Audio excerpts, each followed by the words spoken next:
Assalomu alaykum do'stlar, qadrdonlar, bularni qaranglar. Men sizlarga mol qo'y boqishga qaraganda ancha oson va mol qo'y boqishga qaraganda ser daromadli biznes topib qo'yganman. Bu nima degan aka-uka opa-singillarimiz bo'ladigan bo'lsa, bu mana shunday induk boqish biznesi. Ya'ni sir-sirozlarni ozgina yoritib beramiz va mana shu induklarimizdan sotiladi, narxlarni yoritib beramiz. Bu induklarimizga keladigan bo'lsak, Big 6 dim nomlanadi. Hozir mana shu turishi 1 oylik bo'lgan. Bu soat sayin o'sadigan nima deydi? Parranda hisoblanadi. Keyin bitta narsaga ahamiyat beramiz, e'tibor beramiz. Buni go'shti, bemalol mol go'shti va qo'y go'shti bilan birga bir tashlashadi. Sababi buni go'shti qizil chiqadi. Ya'ni tovuqni go'shtiga qarab o'xshab oppoq go'sht emas, qizil go'sht bo'ladi. Ham ta'mi ham ancha shirin bo'ladi. Hozirgi kunda kafe, bar, restoranlarda buni go'shtiga juda ham talab ortib ketgan. Ham narxi arzonligi uchun ko'pchilik o'sha nima deydi, stalovoylar, choyxona, oshxonalar mana shuni go'shtidan ko'proq xarid qilishyapti. Mana shu hozirgi kunda 1 oyligini narxi, xudo xolasa, Ilyos akamdan bilamiz narx-navolarni yetishtirishini. Aka, assalomu alaykum.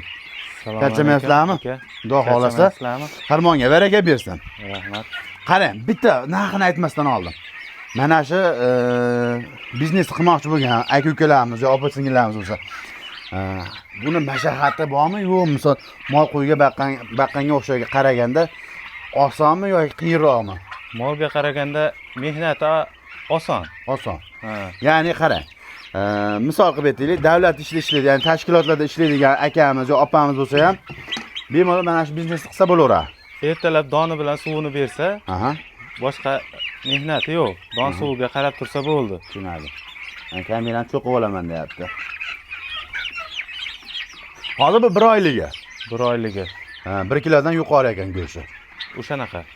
Xo'sh, bu haliga yemlangan, dorilar berilgan. Hamma yo'g'i qilingan, vaksinalari, emlamalari o'tgan. Qarang aka, o'lim holatidan ham o'tgan.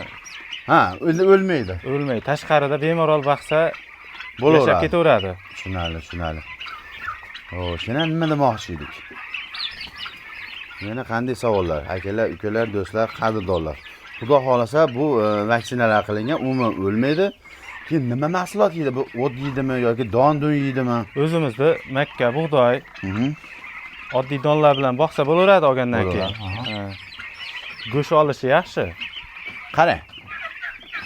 Bitta indugimiz, mana shu indugimiz necha oyda necha kilo go'sht qiladi? 6 oyda o'rtacha boqqan odam 24 kilo atrofida go'sht qiladi. Demak, qo'ydan yaxshi ekan daromada.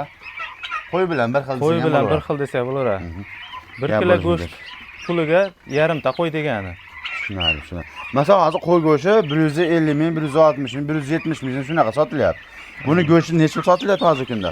Buni go'shti 50 mingdan 60 mingga sotilyapti. Optim narxi. Optimligi emas, to'g'rimi aka?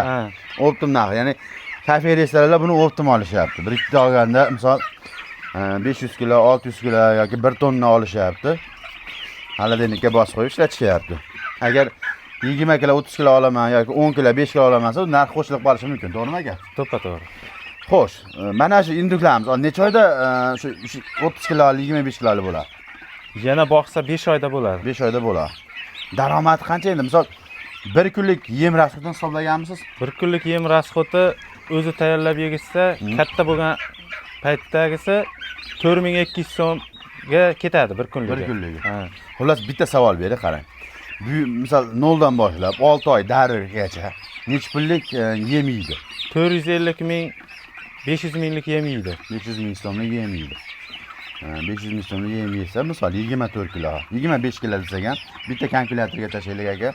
25 kiloni ko'paytiramiz 50 ming so'mdan deganimiz necha pul bo'ladi? Shunda 1 million 250 ming so'm bo'ladi. 1 million 250 ming bo'ladi. 1 million 200 ming bo'ladi. Bo'ldi. 1 million 200 ming bo'lgan taqdirda ham 4 dan 1 foyda qolar ekanda. 4 dan 3 foyda. 4 dan 1 o'zini tannarxi, 4 dan 3 foyda bo'ladi. Gap bo'lishi. 1 million 100, 1 million 200 bo'ladi ekan. Zo'r. Tushunadi. Ya'ni 3 dan 2si yoki 4 dan 3i foyda ekan. Teng baravar. Teng baravarda ancha ko'p lekin. Aka, bu hozir 1 oyligi. Vaksina qilingan, umuman o'lmaydi. Endi misol obunachilarimizga buni narxini kelishtirib necha pul qilib berasiz?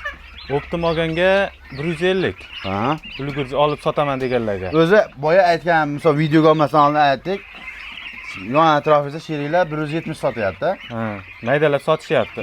Siz endi 150 qilib beraverasiz. Optim olib foydalanaman deganlarga 150. Agar kelib tanlab olib ketaman desa 170 dan. Gap bo'lishi mumkin emas. Tushunarli. Keyin buni 1 kunligi ham,